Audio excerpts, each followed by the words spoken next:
Rivolgo un caro saluto ai signori cardinali presenti, in particolare al cardinale vicario. Dirijo uma cordial saudação aos membros cardeais presentes, em particular ao cardeal vigário, aos bispos auxiliares e a todos os bispos, aos queridos sacerdotes, párocos, vigários paroquiais e todos aqueles que de diferentes modos cooperam com o cuidado pastoral das nossas comunidades.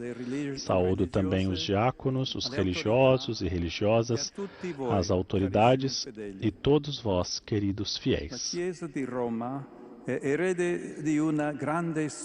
A Igreja de Roma é herdeira de uma grande história, enraizada no testemunho de Pedro, de Paulo e de inúmeros mártires. E tem uma única missão, muito bem expressa pelo que está escrito na fachada desta catedral. Ser Mater Omnium Ecclesiarum, mãe de todas as igrejas. O Papa Francisco frequentemente convidou-nos a meditar sobre a dimensão materna da igreja e sobre as características que lhe são próprias. A ternura, a disponibilidade ao sacrifício e aquela capacidade de escuta que permite não só socorrer, mas muitas vezes prover as necessidades e as expectativas antes mesmo que sejam manifestadas. Estes são traços que desejamos que cresçam em todo o povo de Deus. E também aqui, na nossa grande família diocesana, nos fiéis e nos pastores, a começar por mim. As leituras que ouvimos podem ajudar-nos a refletir sobre estes traços. Nos Atos dos Apóstolos, narra-se em particular como a comunidade primitiva enfrentou o desafio da abertura ao mundo pagão no anúncio do Evangelho. Não foi uma tarefa fácil. Exigiu muita paciência e escuta recíproca. Isso aconteceu primeiramente dentro da comunidade de Antioquia, onde os irmãos, dialogando e também discutindo, chegaram juntos a uma definição sobre a questão. Depois, porém, Paulo e Barnabé subiram a Jerusalém. Não decidiram por conta própria, procuraram a comunhão com a Igreja Mãe e foram até lá com humildade. Ali encontraram Pedro e os apóstolos que os ouviram.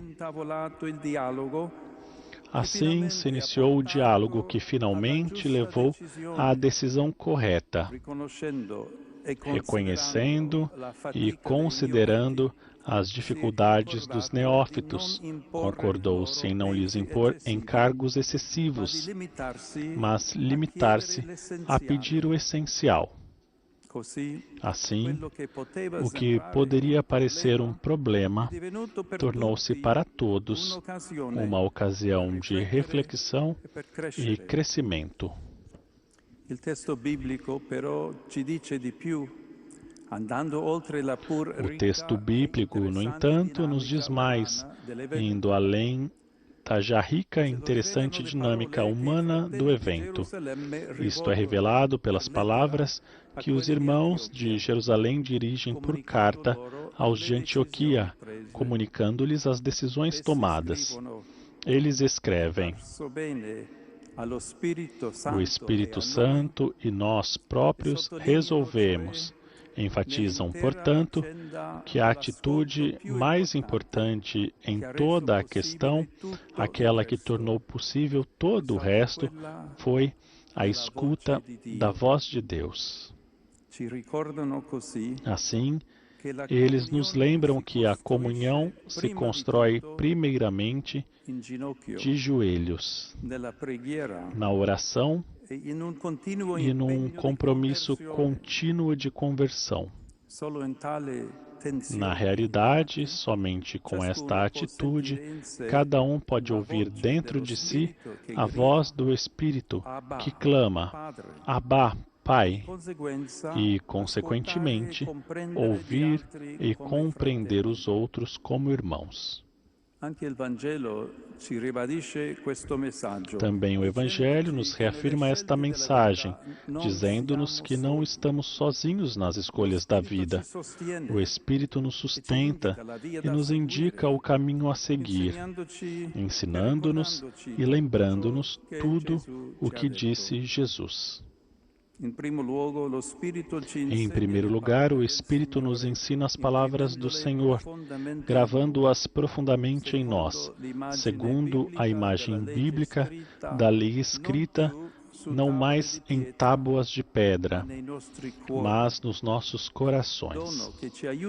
Um dom que nos ajuda a crescer até nos tornarmos cartas de Cristo, uns para os outros. E é exatamente assim, somos tanto mais capazes de anunciar o Evangelho, quanto mais nos deixamos conquistar e transformar por ele, permitindo que a força do Espírito nos purifique no íntimo, torne simples as nossas palavras, honestos e transparentes os nossos desejos, generosas as nossas ações. E aqui entra em cena outro verbo, recordar, ou seja, voltar a dirigir a atenção do coração para o que vivemos e aprendemos, para penetrar mais profundamente no seu significado e saborear a sua beleza. Penso a este respeito no exigente caminho que a Diocese de Roma está percorrendo nestes anos, articulado em vários níveis de escuta, em direção do mundo que a rodeia para acolher os seus desafios e dentro das comunidades para compreender as necessidades e promover sábias e proféticas iniciativas de evangelização e caridade. É um caminho difícil, ainda em curso, que procura abranger uma realidade muito rica, mas também muito complexa. É, entretanto, digno da história desta Igreja, que tantas vezes demonstrou saber pensar de modo magnânimo, dedicando-se sem reservas a projetos corajosos e assumindo riscos, mesmo perante cenários novos e desafiadores. Um sinal disto é o grande empenho que toda a Diocese, justamente nesses dias, tem se dedicado ao jubileu, no acolhimento e cuidado dos peregrinos e em inúmeras outras iniciativas.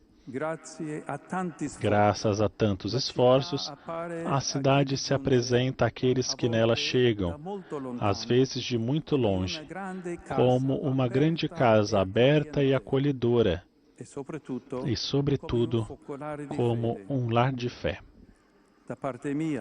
Quanto a mim, expresso o desejo e o compromisso de entrar neste vasto canteiro, colocando-me, na medida do possível, à escuta de todos, para aprender, compreender e decidir juntos. Para vós, sou bispo, convosco sou cristão, como dizia Santo Agostinho. Peço-vos que me ajudem a fazê-lo num esforço comum de oração e caridade, recordando as palavras de São Leão Magno. Todo o bem realizado por nós no exercício do nosso ministério é obra de Cristo, e não nossa, pois nada podemos sem Ele, mas é nele que nos gloriamos, dele que provém toda a eficácia da nossa ação.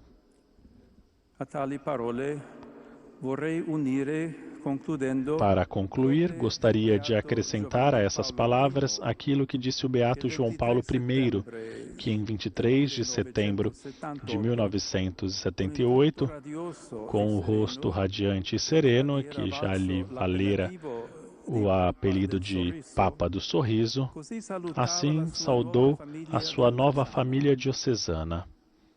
São Pio X, dizia ele, entrando como patriarca em Veneza, exclamou em São Marcos: "Que seria de mim, venezianos, se não vos amasse?" Eu digo